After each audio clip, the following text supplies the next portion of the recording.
Assalamualaikum warahmatullahi wabarakatuh. Waalaikumsalam warahmatullahi wabarakatuh.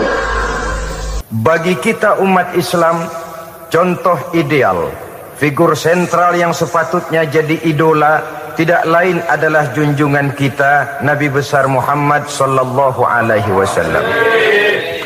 Beliau menjadi contoh dan panutan oleh karena kepribadiannya yang kompleks.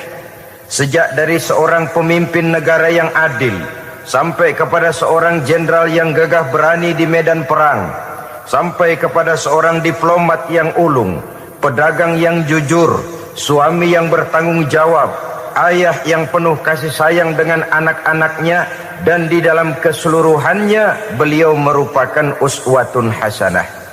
Termasuk dalam membina rumah tangga bahagia, contoh kita tidak lain adalah rumah tangga beliau. Bagaimana sih rumah tangga Nabi kita itu?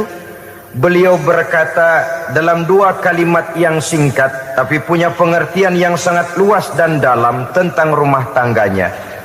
Beliau mengatakan, baiti jannati, rumah tanggaku adalah sorga bagiku. Satu cerminan yang merupakan refleksi dari keadaan yang membawa kebahagiaan. Padahal sepanjang sejarah yang kita baca, rumah beliau kecil saja. Sarapan pagi pun cuma seteguk air zam-zam, sepotong roti, kadang-kadang sebutir kurma.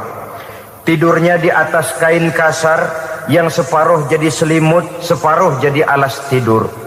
Tetapi di tengah kondisi yang semacam itu, beliau sanggup berkata, baiti jannati, rumah tanggaku adalah surga bagiku.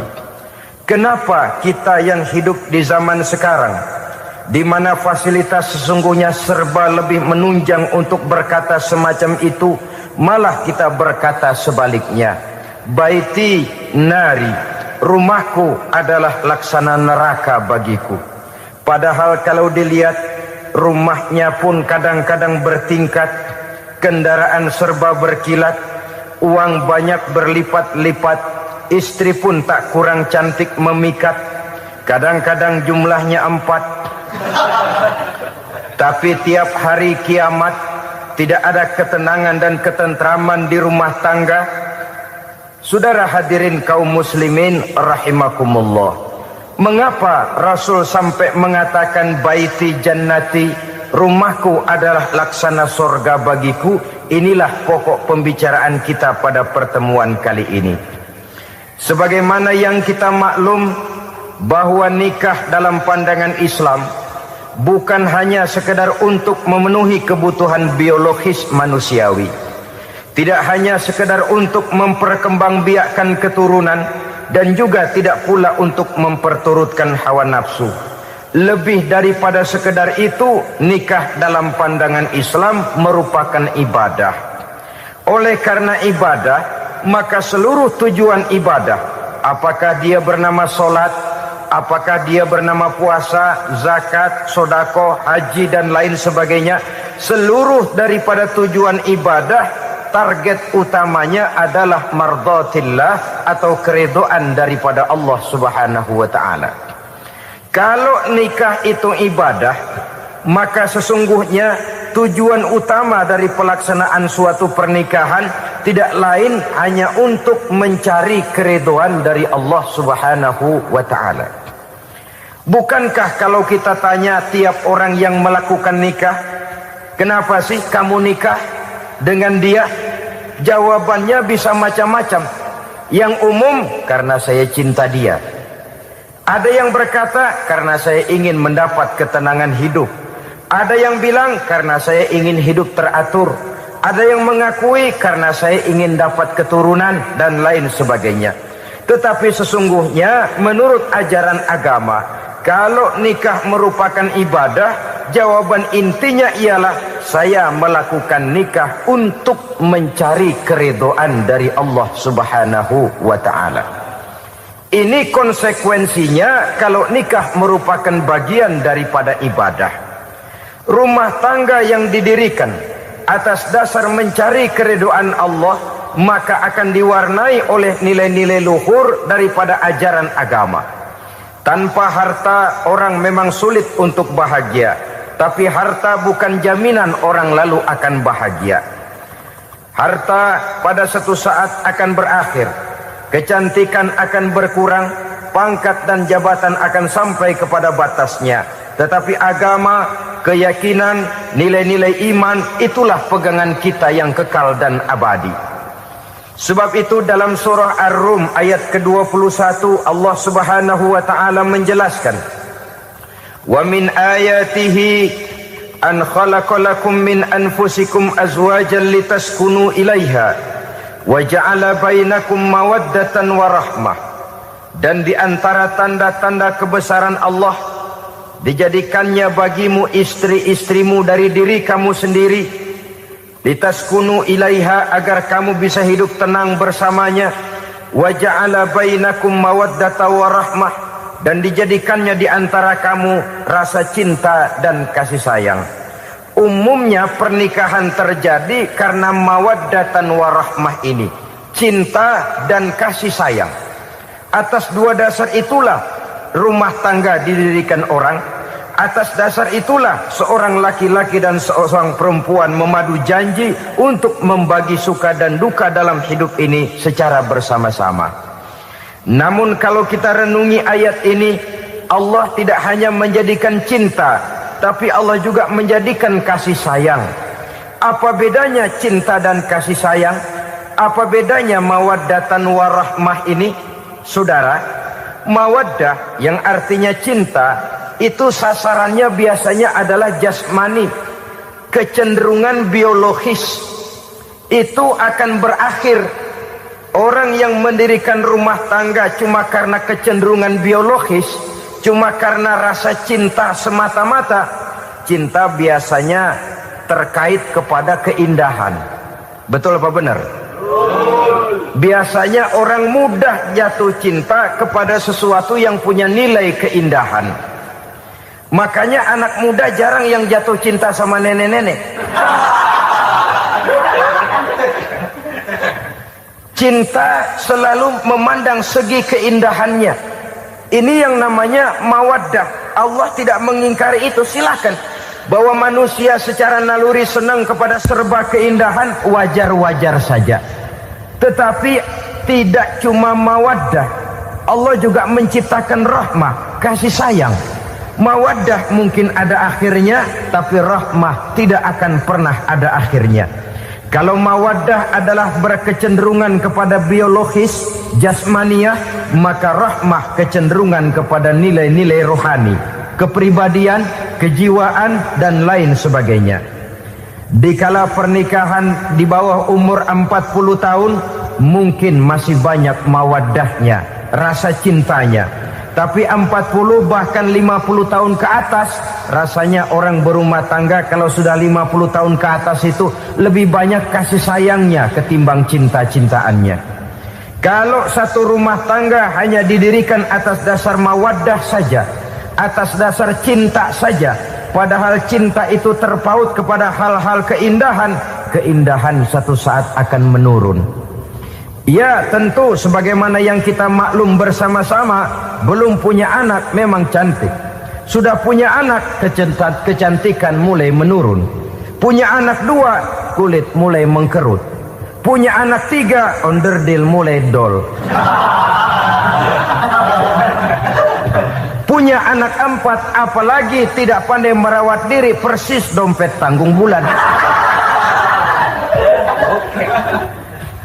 Kalau rumah tangga didasarkan kepada rupa yang cantik saja, cinta akan bisa berpindah, paling tidak akan berkurang nilainya. Sebab itu Allah tidak hanya menyediakan mawaddah warahmah, dijadikannya di hatimu itu tidak cuma sekedar cinta, tapi juga kasih sayang. Nah, kasih sayang inilah apabila berakar dan berurat dari nilai-nilai keagamaan yang akan menopang jalinan rumah tangga bahagia, mengukuhkan usaha untuk mencapai mardhatillah atau keridhaan daripada Allah Subhanahu wa taala. Dengan demikian, berumah tangga bukan tujuan. Ini kalau kita lihat dari segi agama. Berumah tangga cuma alat untuk mencapai mardhatillah, keridhaan daripada Allah. Seorang suami yang pergi pagi pulang sore peras keringat banting tulang mencari nafkah untuk menghidupi keluarganya, kalau niatnya untuk mardhatillah maka pergi usahanya adalah ibadah. Sementara si suami pergi berusaha, istri di rumah mendoakan suaminya, itu juga merupakan bagian daripada ibadah. Marilah kita biasakan membina satu rumah tangga untuk mencapai keridhaan daripada Allah Subhanahu wa ta'ala. Ini motif dasarnya. Karena itu Rasul Anas bin Malik pernah bercerita, bertahun-tahun saya membantu di rumah tangga Rasul. Selama tahun-tahun yang panjang saya membantu di rumah tangga beliau itu, kata Anas bin Malik, belum pernah kok saya mendengar kata-kata kasar, keras, membentak-bentak. Belum pernah saya melihat ada piring terbang, sandal melayang, ada penggorengan nitir di atas. Belum pernah, padahal tahun-tahun yang panjang sudah saya lalui. Itu rumah tangga Rasul. Istrinya lebih dari satu tapi tenang, ayem, adem. Walaupun gosip selalu ada. Ini loh ya, namanya hidup berumah tangga. Jangankan rumah tangga kita manusia biasa, rumah tangga Rasul pun tidak luput dari gosip yang kita kenal dengan hadisul ifki itu. Itu sampai tercatat dalam sejarah. Tetapi yang jelas, dengan istri yang lebih dari satu, rumah tangganya tenang, tentram, adem. Kita di rumah tangga istri satu, seminggu 7 hari, berantemnya 6 hari. Cuma 1 hari gencatan senjata. Saudara hadirin yang saya muliakan, kalau tujuan rumah tangga adalah mardhatillah, apa ciri dari suami istri yang menegakkan rumah tangga untuk mencapai ridho Allah itu? Pertama, sepasang suami istri yang membina rumah tangga semata-mata untuk mencapai keridhaan Allah, cirinya yang pertama, bersyukur apabila beroleh nikmat. Ini ciri yang pertama. Bersyukur kepada Allah, kepada sesama berterima kasih. Suami berterima kasih kepada istri, bertahun-tahun didampingi hidupnya, dicucinya pakaiannya, dimasaknya makanannya. Tidak istri mengeluh walau hidup lebih banyak kurangnya daripada cukupnya. Suami pandai berterima kasih kepada istrinya. Sementara istri pun bisa berterima kasih kepada suaminya. Bertahun-tahun suami peras keringat, banting tulang mencari nafkah, menjadi palang dada terdepan apabila ada masalah-masalah yang besar. Kedua-duanya lalu punya timbangan. Nah inilah ya, saya pesan kepada suami, kepada para suami, kepada para istri, supaya di rumah ada timbangan. Perlunya apa?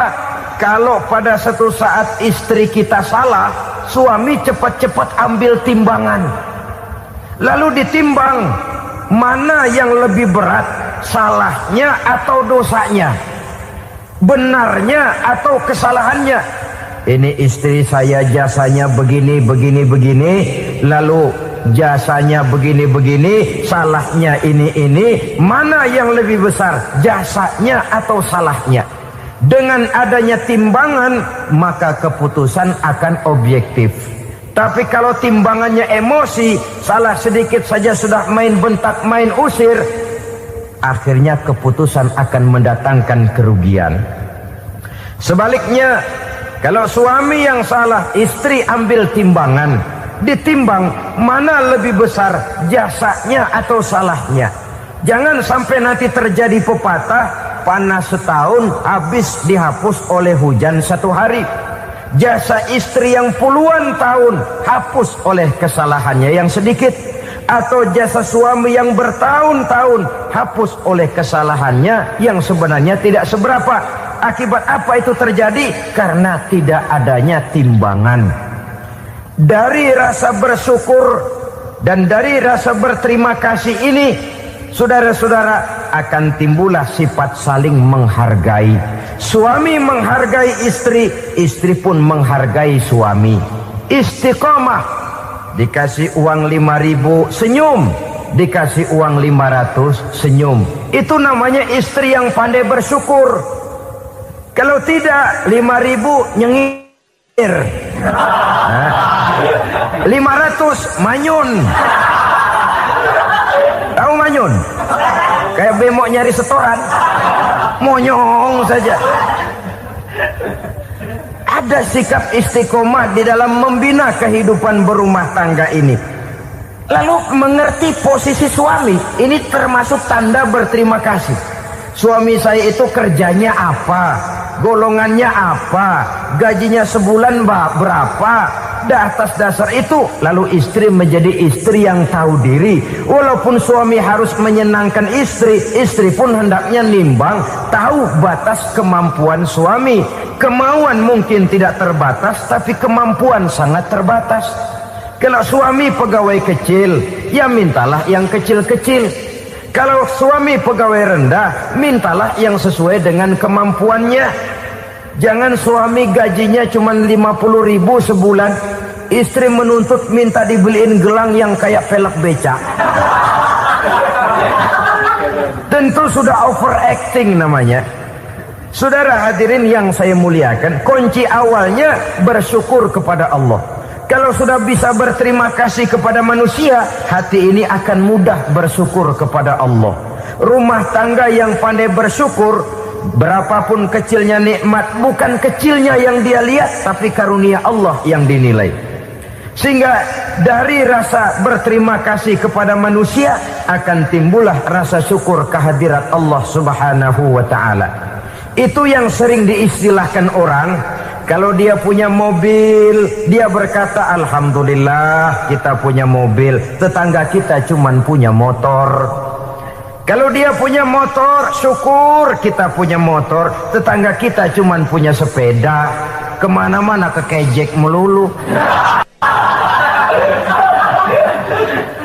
Kalau dia punya sepeda, alhamdulillah punya sepeda, tetangga kita sebelah nggak punya apa-apa, kemana jalan kaki saja. Kalau dia jalan kaki, alhamdulillah kita masih bisa jalan. Tetangga kita sebelah lumpuh bertahun-tahun nggak kemana-mana. Kalau dia lumpuh, alhamdulillah kita masih hidup. Tetangga kita kemarin mati nggak balik lagi.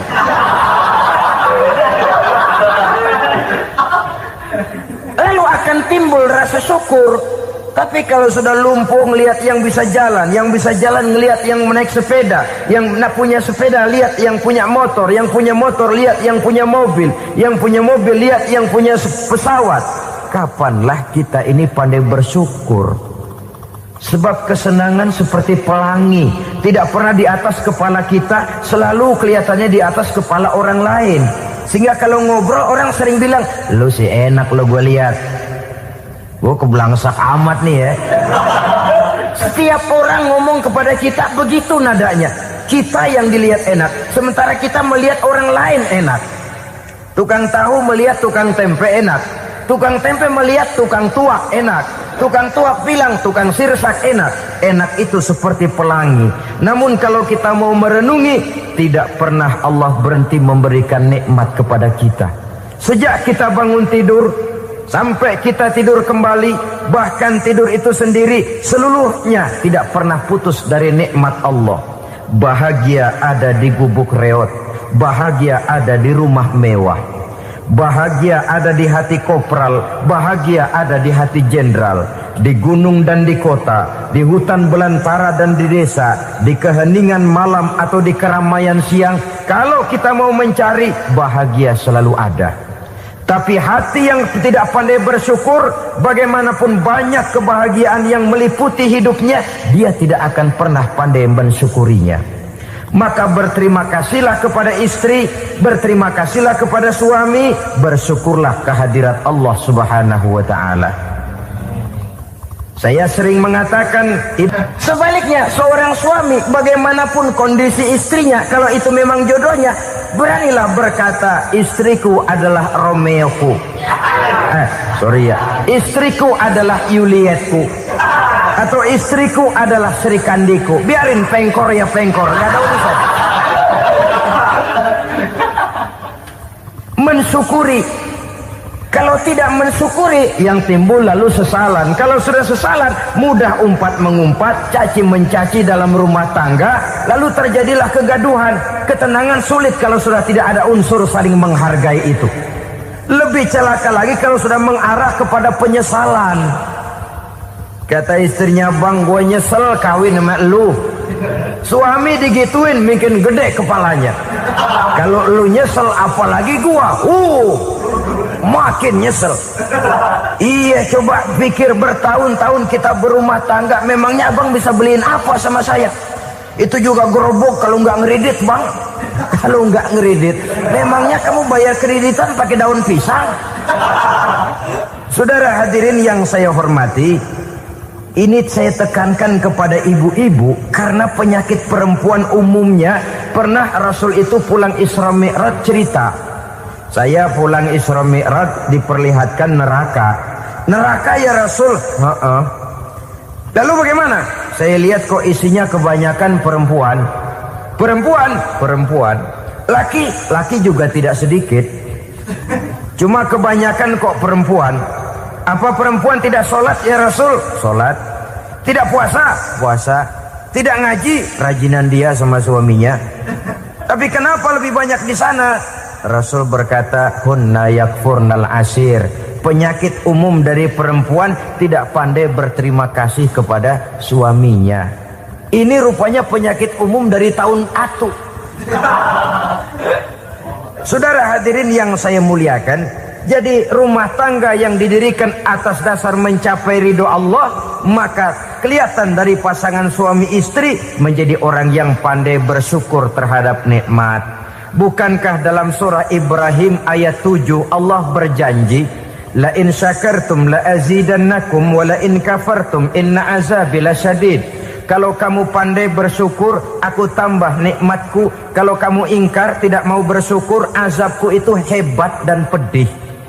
Rumah tangga yang suami istrinya tidak bersyukur disiksa oleh perasaannya sendiri. Tetangganya dapat nikmat, dia yang meriang. Tetangganya dapat kesenangan, dia yang sakit hati. Dia tidak melihat nikmat yang diberikan kepadanya. Nikmat yang orang lain punya aja yang diincar. Nikmat orang lain aja dihitung-hitung. Tangga kita, saya baru habis beli yang sebelah belilir habis beli kukusan. Cuma sekedar kukusan saja. Orang lain beli apa-apa jadi bahan diskusi di rumahnya. Orang lain saja yang diusut. Timbul dendam kesumatnya, timbul hasutnya. Dia tidak bersyukur dengan nikmat yang ada dalam rumah tangganya. Isi rumah tangga semacam itu disiksa oleh perasaan hasutnya sendiri. Jauh dari kebahagiaan, kering hatinya, miskin jiwanya, merana batinnya. Kalau sudah ke sana, jauhlah rumah tangga dari pantulan sinar kebahagiaan. Saudara-saudara, kita lihat rumah tangga Rasul. Dari rumah yang kecil, dari tempat tidur yang sarapnya kain kasar, separuh jadi selimut lagi, keluar ucapan baiti jannati. Kenapa?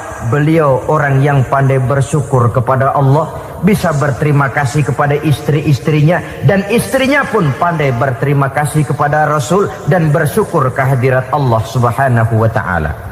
Maka nikmat lalu bertambah. Makin kita syukuri nikmat, makin tambah itu. La azidannakum, janji Allah, pasti aku tambah nikmatku kepadamu jikalau kamu pandai mensyukurinya. Tapi kalau kamu ingkar, tidak pandai bersyukur, awas, nikmat bisa berubah menjadi azab kalau kita tidak pandai-pandai mensyukurinya. Jadi cirinya yang pertama, rumah tangga bahagia itu apabila suami istri pandai bersyukur terhadap nikmat yang diberikan oleh Allah Subhanahu wa ta'ala. Satu. Cirinya yang kedua, rumah tangga yang berdasarkan untuk mardotillah, mencapai keredoan Allah, sabar apabila mendapat cobaan. Namanya orang berumah tangga itu persis berlayar di lautan. Suami istri adalah dua orang yang memegang kemudi.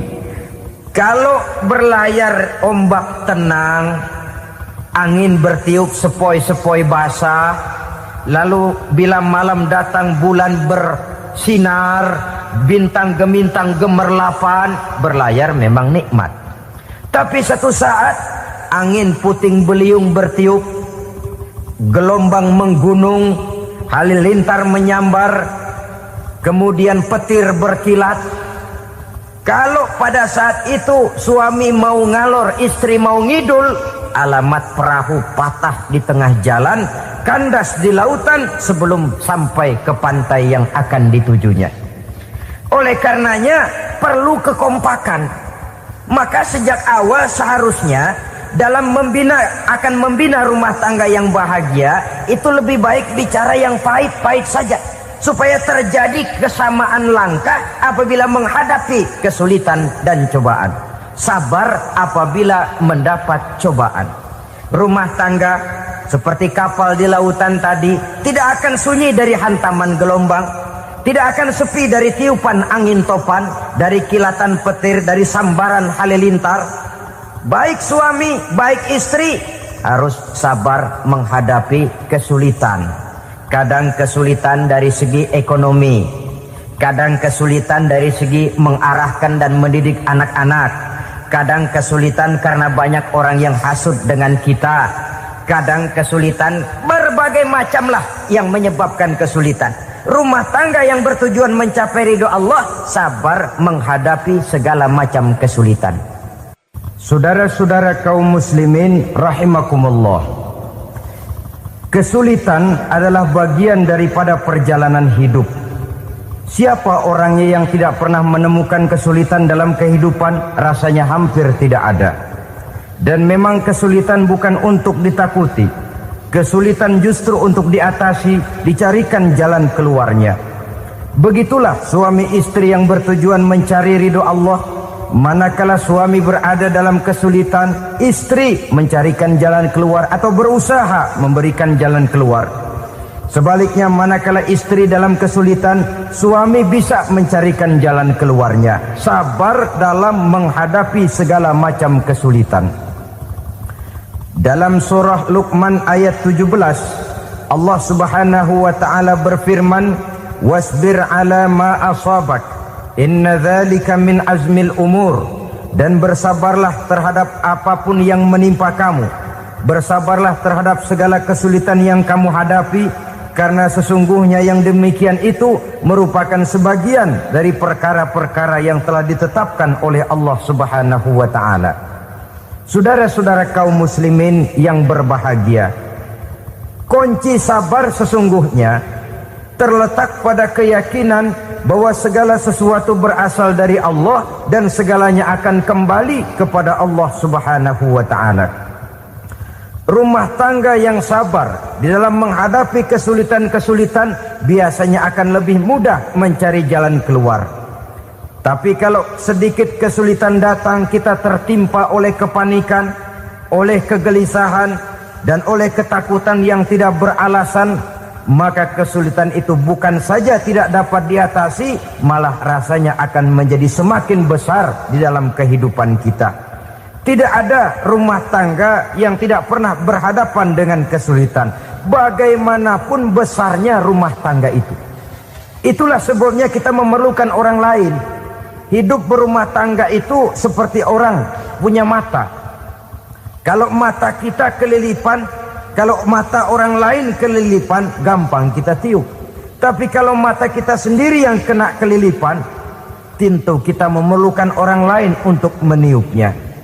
Oleh karenanya, suami istri harus saling mencarikan jalan keluarnya.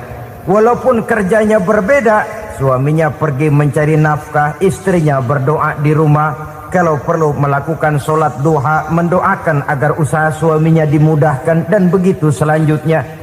Sehingga dengan adanya kebersamaan, walaupun tidak selalu bersama-sama, maka masing-masing melaksanakan tugas dengan tenang dan merasa yang satu berbuat untuk kepentingan yang lain.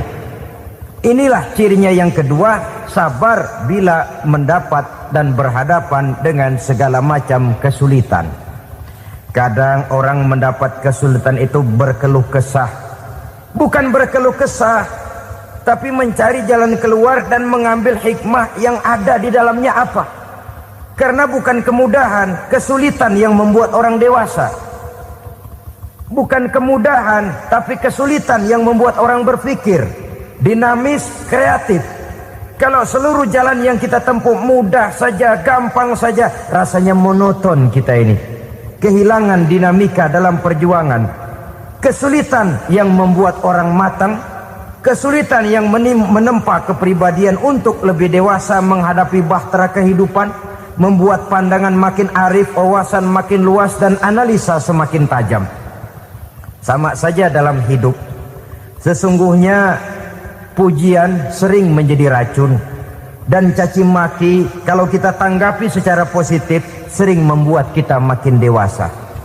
Jarang orang berpikir kalau dipuji, tapi baru dia merenung dan mencari diri setelah dicaci maki dan dikritik habis-habisan. Walaupun watak umum manusia senang dipuji, marah kalau dicaci maki. Biasanya kalau ketemu cewek cakep kita bilang, kamu cakep deh.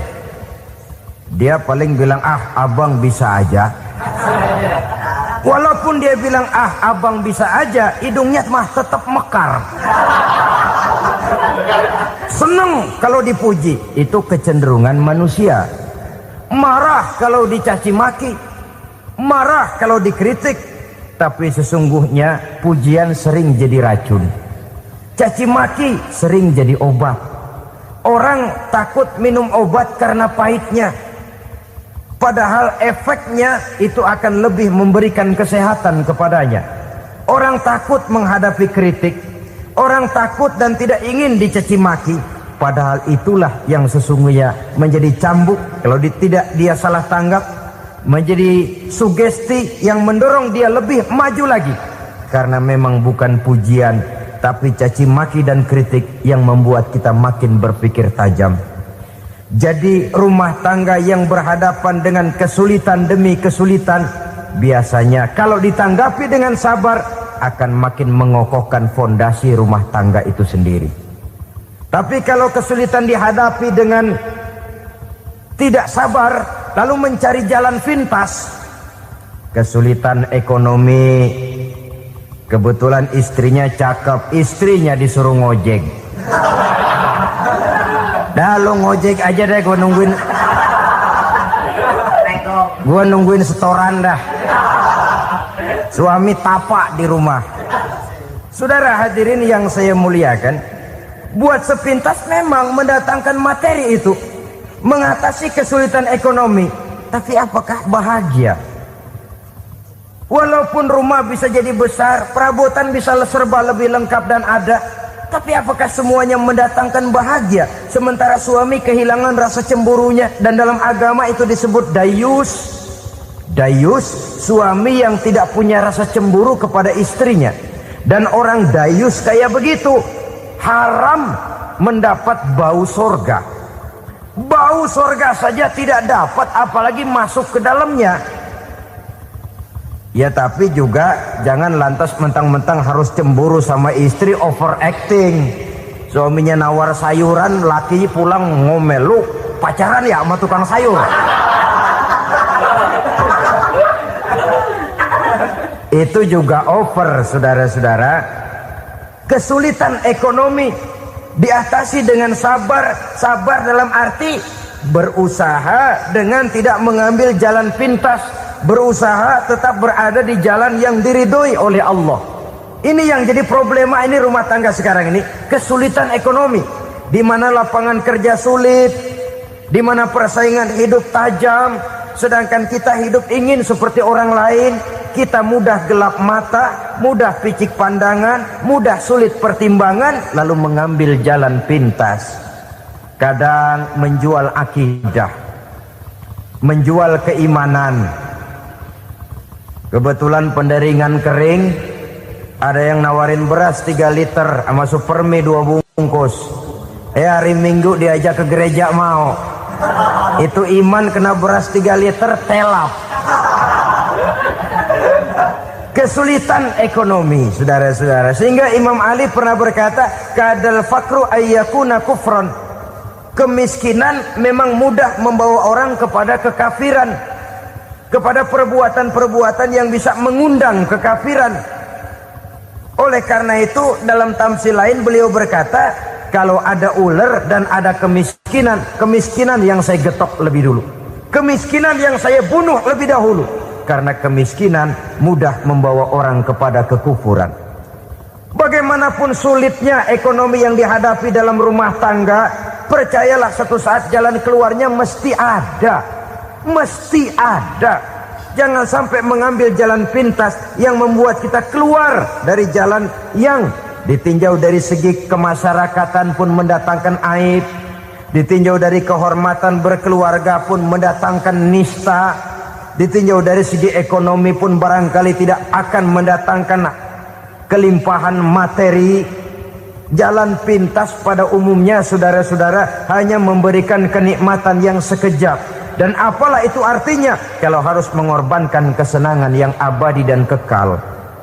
Kadang-kadang mengorbankan anaknya sendiri, anaknya dikomersilkan. Pokoknya siapa yang nyamper lu berangkat aja dah. Asal pulang nenteng pisang sama jeruk sebongsang, orang tua udah anteng aja udah. Saudara hadirin yang saya muliakan, setiap kita selalu berhadapan dengan kesulitan.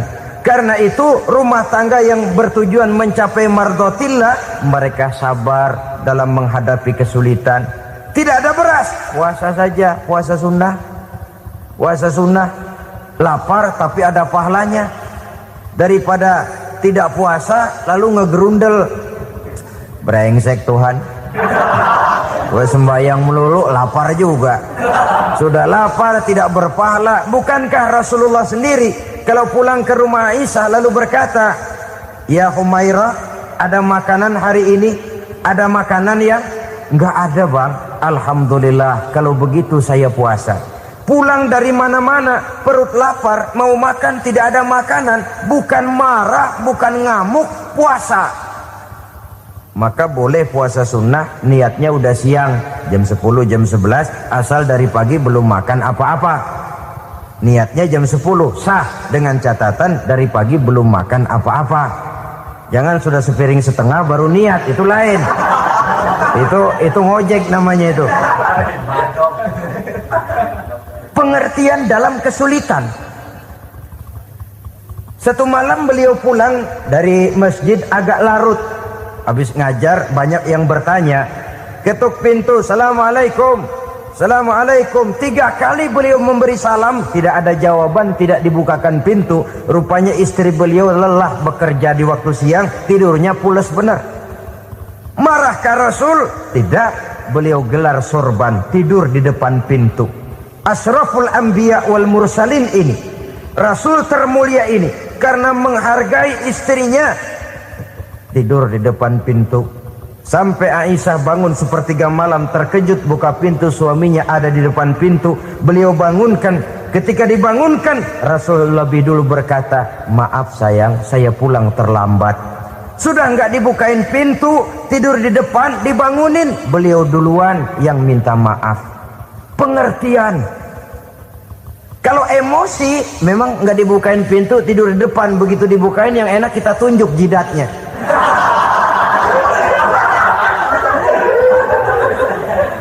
Saudara hadirin yang saya muliakan, kesulitan di dalam kehidupan merupakan bagian daripada kehidupan. Bukan untuk ditakuti, tapi untuk diatasi. Bukan untuk dihindarkan, tapi dicarikan jalan keluarnya. Hadapilah kesulitan dengan baik sangka kepada Allah, dengan lapang dada, dan dengan tetap bersabar menghadapinya. Kenapa? Karena tujuan kita mendirikan rumah tangga, mencapai ridho Allah. Kalau anak kita perjualbelikan, kalau istri kita komersilkan, kalau akidah kita jual untuk mempertahankan rumah tangga, bukankah makin jauh saja rumah tangga itu dari ridho Allah? Ini tujuan utamanya. Yang ketiga, rumah tangga yang bertujuan mardhatillah itu, suami istri yang merupakan fondasi di rumah tangga, suami sebagai pemimpin, istri sebagai pembina, selalu musyawarah dalam menyelesaikan persoalan. Walaupun istri ditakdirkan sebagai pemimpin dan suami sebagai pemimpin dan istri yang dipimpin, tapi agama menganjurkan musyawarah. Jangan mentang-mentang istri nyari duit, suami nyari duit, lalu menteleng. Segalanya mau diktator, segalanya mau sendiri. Rumah tangga yang bertujuan mencapai ridho Allah selalu didirikan atas dasar musyawarah. Sehingga apabila sesuatu itu dihasilkan dari suasana musyawarah, tidak akan melahirkan penyesalan di belakang hari. Kalau tidak berjalan menurut seleranya masing-masing, belakangan timbul penyesalan, akhirnya main salah menyalahkan. Kalau sudah saling salah menyalahkan, itu artinya sudah saling mengungkit kekurangan masing-masing. Akibatnya tidak ada lagi saling menghargai. Jadi dengan demikian musyawarah di dalam menyelesaikan persoalan. Menghadapi kesulitan ekonomi, musyawarah. Menghadapi kenakalan anak, musyawarah.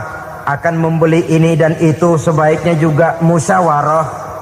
Kalau merupakan hasil musyawarah, maka saudara-saudara hasilnya pun akan dihadapi oleh bersama. Enak rasakan bersama, tidak enak rasakan bersama. Kenapa? Tadinya musyawarahnya bersama-sama juga. Lah kalau hasil sendirian, giliran enak mungkin yang satu mau ikut, giliran tidak enak yang satu nuding. Gua kata juga apa? Kan begitu akibatnya kalau tidak berdasarkan musyawarah lebih dahulu. Maka insya Allah hasil musyawarah ini setidaknya tidak akan mendatangkan sesalan di belakang hari nantinya. Saudara-saudara kaum muslimin rahimakumullah, ciri yang keempat, sepasang suami istri yang bertujuan mencapai ridho Allah dalam upaya mencapai rumah tangga bahagia itu tawakal apabila mempunyai rencana. Tawakal berserah diri kepada Allah. Bukan berserah diri dalam artian mutlak yang mengarah kepada fatalism atau predestination. Kita sering mengartikan tawakal secara salah. Belum apa-apa sudah menyerahkan diri kepada Allah. Emang semuanya terjadi menurut maunya Allah dah. Gak usah ngapa-ngapain, bagaimana Tuhan aja dah. Lapar juga nggak usah makan, kalau takdirnya kenyang pan kenyang. Ya udah lapar terus kita. Makan dulu perkara nanti kenyang apa tidak, itu baru tawakal. Kalau sakit ke dokter, soal sembuh atau tidak baru tawakal. Artinya usaha itu ada. Setelah suami berusaha, istri berusaha, selebihnya tawakal. Apa perlunya tawakal? Apabila berhasil tidak lupa daratan, apabila berhasil tidak lupa diri, apabila gagal tidak putus asa. Sehingga dengan demikian dari tawakal ini lahirlah pondasi yang kokoh membina rumah tangga yang bahagia dalam upaya mencapai keridhaan daripada Allah Subhanahu wa taala. Apapun yang kita laksanakan di rumah tangga, tujuan intinya tetap untuk mencapai keridhaan Allah. Beli kendaraan untuk mencapai ridho Allah, lalu dipakai ngaji, dipakai ke masjid dan sebagainya. Beli peralatan rumah tangga untuk mencapai ridho Allah. Mendidik anak untuk mencapai ridho Allah. Membantu keluarga untuk mencapai ridho Allah. Dan begitu selanjutnya. Tawakal apabila mempunyai rencana. Kemudian cirinya yang kelima, suami istri yang bertujuan mencapai ridho Allah selalu mempererat silaturahmi. Sebab seperti sudah saya sampaikan pada pertemuan terdahulu, dalam berumah tangga itu ada orang tua, ada mertua.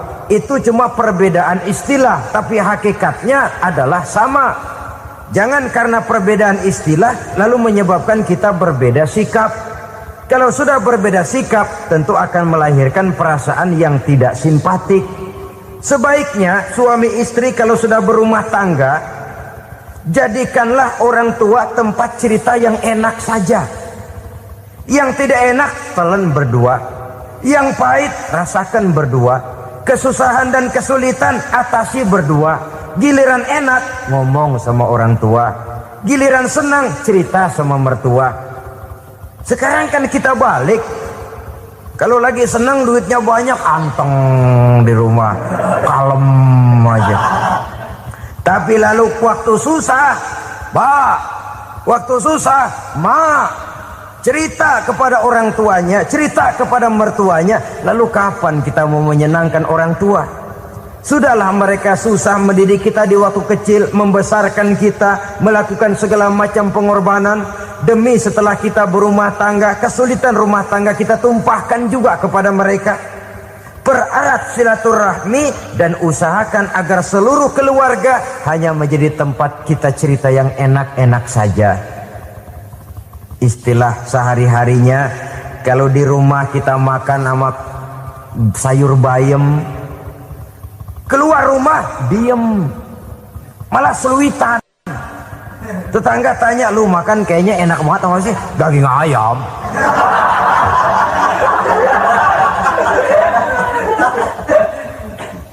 Lalu tetangga akan berbisik, itu makannya tuh orang enak bener ya, rumah tangganya tiap hari makan sama daging ayam. Biarlah, paling kurang itu jadi doa, daripada kita makan sama kangkung lalu ribut ngomel di mana-mana. Gua kesel banget sama bini gua. Di warung ceritanya lagi. Kenapa? Saban sari gua direbusin kangkung mulu. Brengsek. Di warung cerita ada RT, ada RW.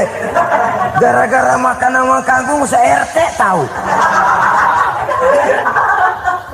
Akhirnya mungkin kalau kita berangkat orang hitung dari jauhan. Lihat, kangkung liwat.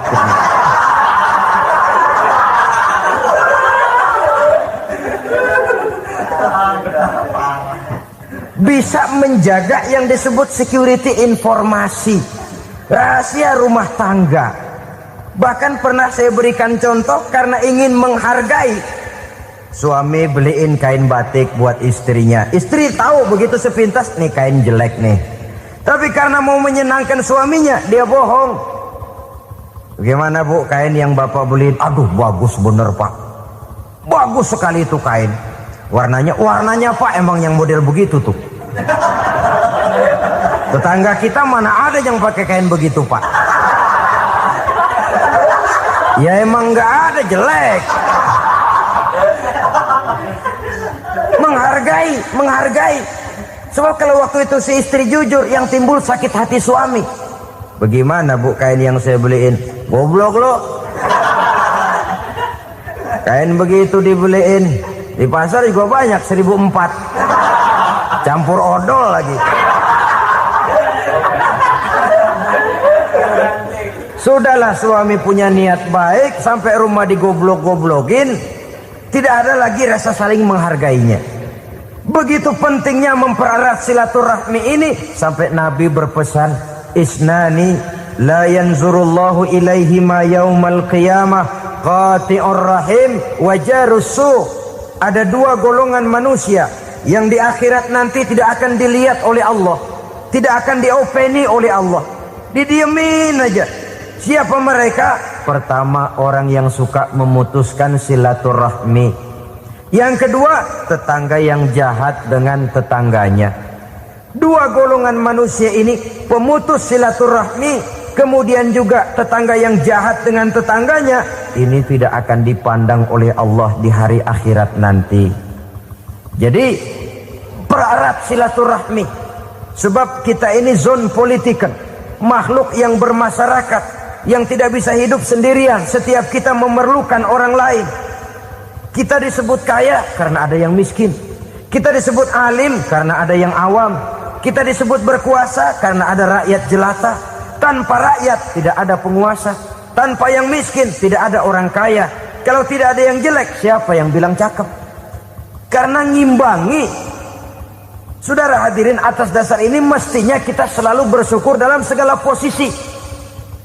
Tidak lalu salah terima kepada karunia yang diberikan Allah kepada kita.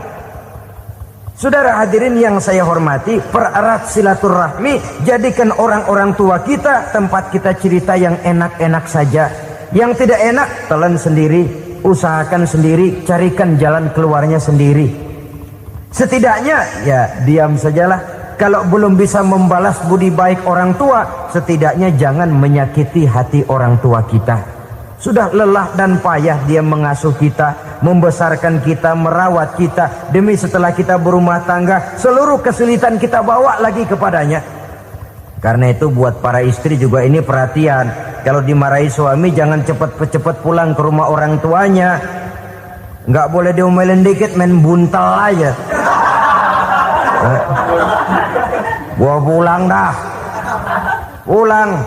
Sampai sana cerita habis-habisan, dikucek kejelekan suaminya. Nanti 2-3 hari balik aja lagi. Kan nggak lucu jadinya. Saudara hadirin, begitu juga suami. Mencaci maki habis istrinya, 2-3 hari baik aja lagi. Konyol, istrinya sudah dicaci maki habis-habisan, dijeleki leluhur-leluhurnya, 2-3 hari baik lagi. Mesraan lagi. Kata bininya dalam hati, gua lu jelekin juga, lu pakai juga, payah.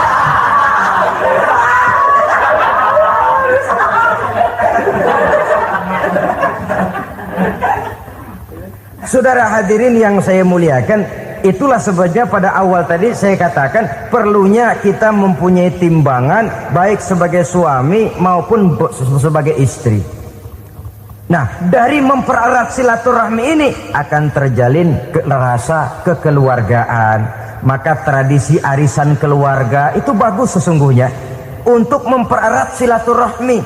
Cuma celakanya bukan silaturahmi yang jadi tujuan, arisannya itu yang jadi tujuan. Akibatnya apa? Kalau belum narik mah semangat banget datang dah. Begitu udah narik aja udahan. Itu celakanya. Akhirnya silaturahminya jadi nomor 2, arisan semata-mata yang menjadi tujuan. Sesungguhnya itu bagus untuk mempererat silaturahmi. Karena kalau kita dengan kita sesama saudara sudah tidak saling mau mengenal, bagaimana dengan anak-anak kita? Bagaimana dengan cucu-cucu kita? 2-3 generasi yang akan datang tentu akan lebih saling tidak mengenal lagi. Baiklah ya, yang keenam, suami istri yang bertujuan untuk mencapai keridhaan Allah itu selalu berusaha tolong menolong di dalam kebajikan. Sebab Allah pesankan itu di dalam Al-Maidah ayat 6, wa ta'awanu 'alal birri wat taqwa wa la ta'awanu 'alal itsmi wal 'udwan. Bertolong-tolonganlah kamu di dalam kebaikan, di dalam bertakwa kepada Allah. Jangan bertolong-tolongan di dalam maksiat, di dalam dosa, dan di dalam usaha yang menimbulkan permusuhan. Kalau suami marah kepada seseorang, istri jangan ngipasin. Oh bang, yang begitu mah dibayain tuman.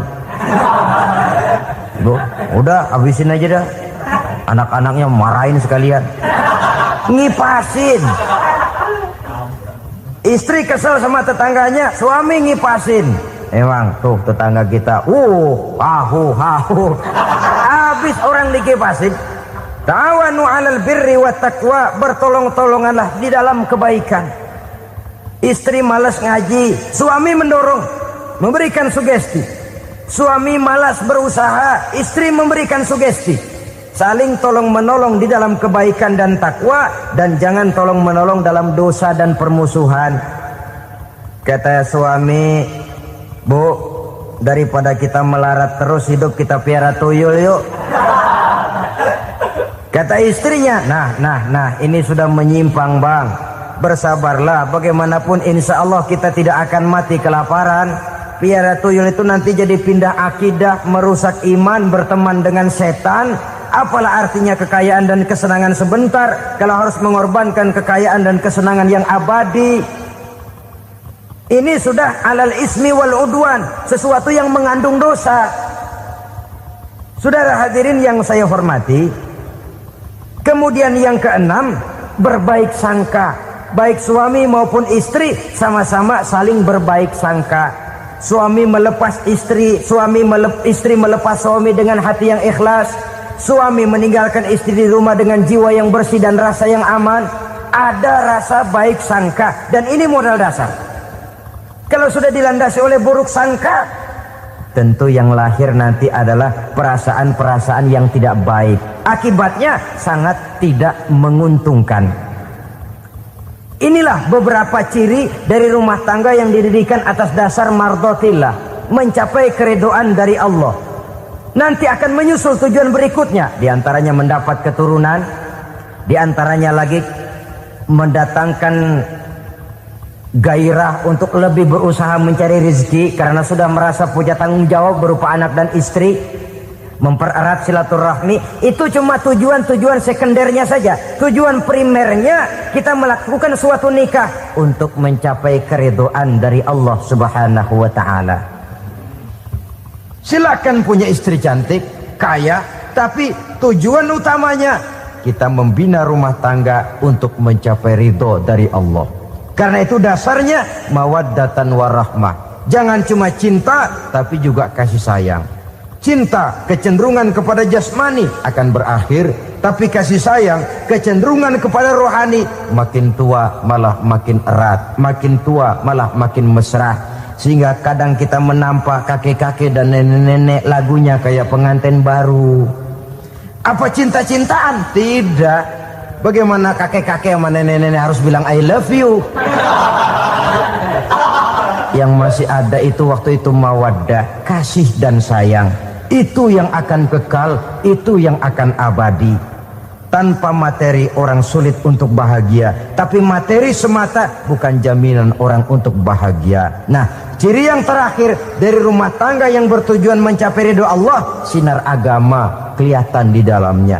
Baik suami maupun istri sama-sama orang yang taat melaksanakan ajaran agama. Saudara, mudah-mudahan walaupun singkat dapat menjadi sumbangan moral dalam kita mewujudkan rumah tangga yang bahagia menurut contoh yang diberikan oleh Rasulullah sallallahu alaihi wasallam.